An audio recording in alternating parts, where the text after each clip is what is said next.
Hello aspirants, welcome to the TN packers YouTube channel.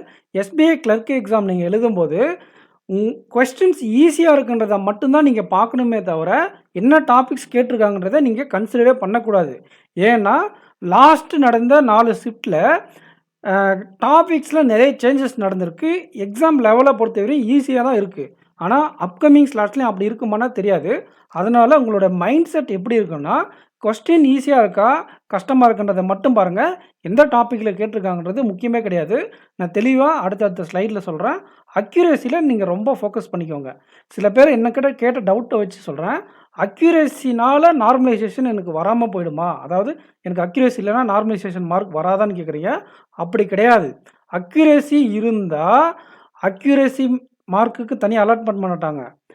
நீங்கள் எடுத்த mark 100% உங்களுக்கு வந்துருமா, அதோடு சேர்ந்து நார்மலைசேஷன் மார்க்கும் உங்களுக்கு வருமா, இது ரெண்டும் சேர்ந்து உங்களை பாஸ் பண்ண வைக்கும். ஆனால் நீங்கள் அக்யூரேசி இல்லாமல் ரெண்டு கொஸ்டின் மிஸ்டேக் பண்ணிடுறீங்கன்னா -2.5 ஆகிடும். அப்போ இதே ஃபார்முலா தான் உங்களுக்கும் அப்ளை ஆகும்.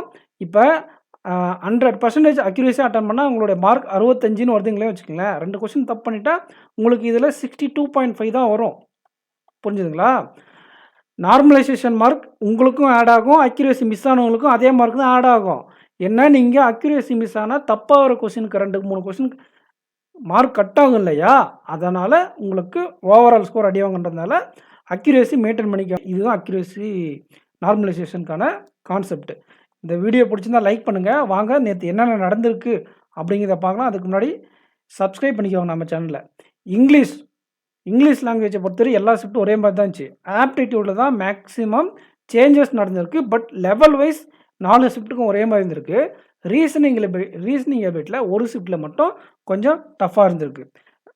ஆப்டியில் என்ன சார் சேஞ்ச் பண்ணியிருந்தாங்க அப்படின்னு கேட்டால், எப்பயுமே கேட்கக்கூடிய பேட்டர்னே கேட்காம ஸ்பீட் மேக்ஸ்லேயே எப்பயுமே 10லேருந்து 15 கொஸ்டின் வந்துடும் சிம்பிளிஃபிகேஷன்லேயே. அதோடு சேர்ந்து நம்பர் சீரிஸ் குவாட்ராட்டிக் ஈக்குவேஷன் கேட்டு ஒரு டிஐ அப்புறம் 10 அப்ளிகேஷன் சம் தான் எப்பயுமே குவான்டிட்டி ஆப்டிடியூட் கேட்கக்கூடிய பேட்டர்ன். இந்த டைம் என்ன பண்ணிட்டாங்கன்னா, ஒரு பிஓவில் கேட்கக்கூடிய மாதிரி 2 செட்டு டிஐ கேட்டுட்டாங்க. ஆனால் அது ரொம்ப ஈஸியாக தான் இருந்திருக்கு, அப்ரோச்சபிளாக இருந்திருக்கு. ஸோ அந்த மைண்ட் செட்டுக்கு நீங்கள் போக வேண்டாம். டிஏன்னா கஷ்டமாக இருக்குன்ற மைண்ட் செட்டுக்கு போக வேண்டாம். ஃபஸ்ட்டு ஷிஃப்ட்டுக்கு மட்டும் நான் நம்பர் சீரிஸ் கேட்டிருந்தாங்க, மற்ற எதுக்குமே கேட்கவே இல்லை. இப்போ நாளைக்கு உங்களுக்கு மேபி ஏதாச்சும் ஒரு ஷிஃப்ட்டில் ராங் நம்பர் வர வாய்ப்பு இருக்குது. அப்படி ராங் நம்பர் வந்தால் கூட அதை நீங்கள் லாஸ்ட்டாக அட்டன் பண்ணுங்கள். என்ஐஏஎஸ்எல் அசிஸ்டன்ட் ஃபஸ்ட்டு ஷிஃப்ட்டில் கூட ராங் நம்பர் தான் வந்துச்சு. பட் ஆனால் அது ஈஸியாக இருந்துச்சு. 5 கொஸ்டினுமே அடிக்கிற மாதிரி இருந்துச்சு. ஒரு கொஸ்டின் டஃப்பாக இருந்துச்சு, மீதி 4 கொஸ்டினுமே ரொம்ப பார்த்த உடனே அடிக்கிற மாதிரி தான் இருந்துச்சு. ஆனால் லாஸ்ட்டில் அட்டன் பண்ணிக்கோங்க.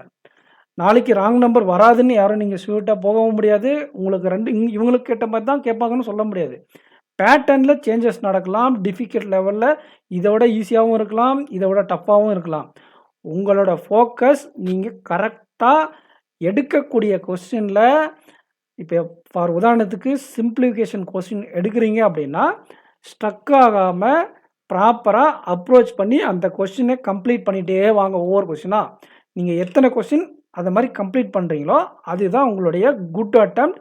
அந்த ஷிஃப்ட்டுக்கான டிஃபிகல்ட் லெவலுக்கான குட் அட்டெம்ப்ட். உங்கள் லெவல், அதாவது நீங்கள் ப்ரிப்பேர் பண்ணியிருப்பீங்களா, நீங்கள் ஒரு ஸ்டேஜ் பிகினர் ஆவரேஜ் இருப்பீங்களா, அதுக்கான குட் அட்டெம்ப்ட் கண்டிப்பாக எக்ஸாம் கிளியர் ஆவீங்க. நீங்கள் இந்த மிஸ்டேக் மட்டும் பண்ணிடாதீங்க. என்னன்னா ஒரே கொஸ்டினில் உட்காந்துடக்கூடாது. ஃபார் உதாரணத்துக்கு இப்போ 45% ஆஃப் 600 இருக்குன்னு வச்சிங்களேன். நீங்கள் தெரியாமல் 54% ஆஃப் 600 எடுத்து எழுதிருப்பீங்க. இதுக்கு கடைசி வரும் நீங்கள் அந்த கொஸ்டின் கரெக்டான ஆன்சர் உங்களுக்கு வரவே வராது. இதுக்கு என்ன பண்ணணும்னா, ஃபஸ்ட்டு ஒரு டைம் 2 டைம் ட்ரை பண்ணும்போது வரலைன்ற போது ஸ்கிப் பண்ணிவிட்டு வேறு சில கொஸ்டின்ஸ் எல்லாம் நீங்கள் சால்வ் பண்ணிவிட்டு திரும்ப வந்து எடுத்து எழுதும்போது நீங்கள் இது உங்களுக்கு அது அந்த ஷார்ட் டர்ம் மெமரிலேருந்து ரிமூவ் ஆகிடும். அப்போ எழுதும்போது நீங்கள் 45x600 கரெக்டாக எழுதிருப்பீங்க. அது உங்களுக்கு ஆன்சர் கிடைச்சிரும். இது என்னுடைய ப்ரீவியஸ் எக்ஸ்பீரியன்ஸ்லேருந்து சொல்கிறேன்.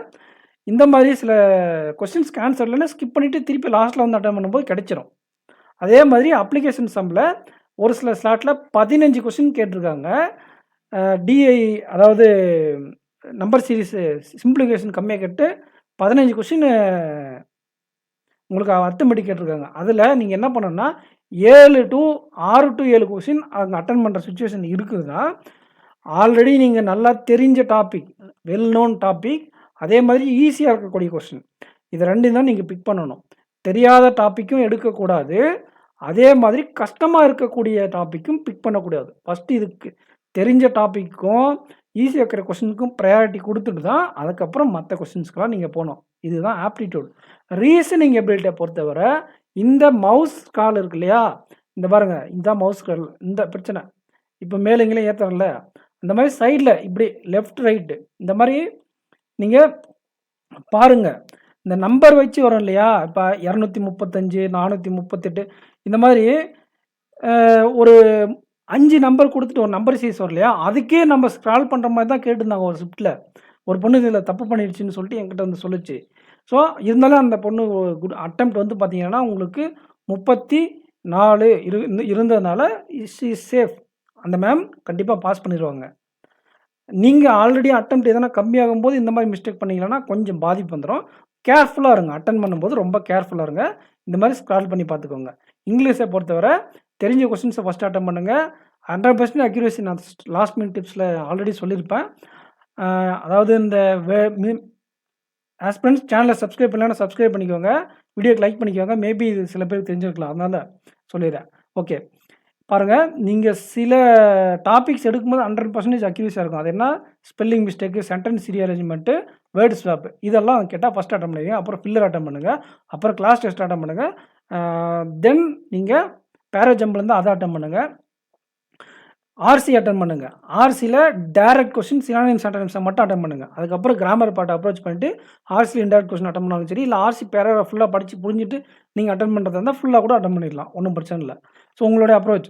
ஆனா ஃபர்ஸ்ட் ஒரு 15 மார்க் நீங்க செக்யூர் பண்றதுக்காக இந்த word swap, spelling mistake, match அந்த வேற என்ன இருக்கு? Word swap, spelling mistake, sentence rearrangement, class test, filler இதுலெல்லாம் நீங்க ஒரு செக்யூர் பண்ணிட்டு அந்த ரிஸ்க்க நீங்க ஆர்சி டைரக்ட்டா எல்லா கொஸ்டின் பேராகிராஃப் படிச்சு அட்டெண்ட் பண்றீங்களா? இல்ல கொஸ்டின் வைஸ் போறீங்களா? இல்ல எரர் ஸ்பாட்டிங் போயிட்டு வரீங்களா? உங்களோட ஸ்ட்ரென்த்துக்கு தகுந்த மாரி நீங்க இங்கிலீஷ் செக்ஷன மத்த டாபிக்ஸ் வச்சுக்கலாம். இப்படி பண்ணீங்களான்னா, அவங்க கஷ்டமாவான கேட்டுட்டு போட்டும், ஈஸியாவான கேட்டுட்டு போட்டும் ஒண்ணும் பிரச்சனை இல்ல. நீங்க அக்யூரஸியாவும் ப்ராப்பரா இந்த மாரி கொஸ்டின செலக்ட் பண்ணி, பிக் பண்ணி அடிச்சுட்டு வந்தீங்களான்னா, நீங்க தான் பாஸு. அடுத்து மெயின்ஸுக்கு நீங்க தான் படிக்க போறீங்க. நம்ம எஸ்பிஐ கிளர்க் மெயின்ஸ் சீரிஸ்ல ஜாயின் பண்ணிக்கோங்க. ஸோ, ஆஸ்பிரண்ட்ஸ் இந்த வீடியோவ பார்த்ததுக்கு ரொம்ப தேங்க் யூ. இந்த வீடியோ புடிச்சிருந்தா லைக் பண்ணுங்க. சேனலுக்கு சப்ஸ்கிரைப் பண்ணிக்கோங்க. நெக்ஸ்ட் வீடியோல மீட் பண்ணலாம். Thank you.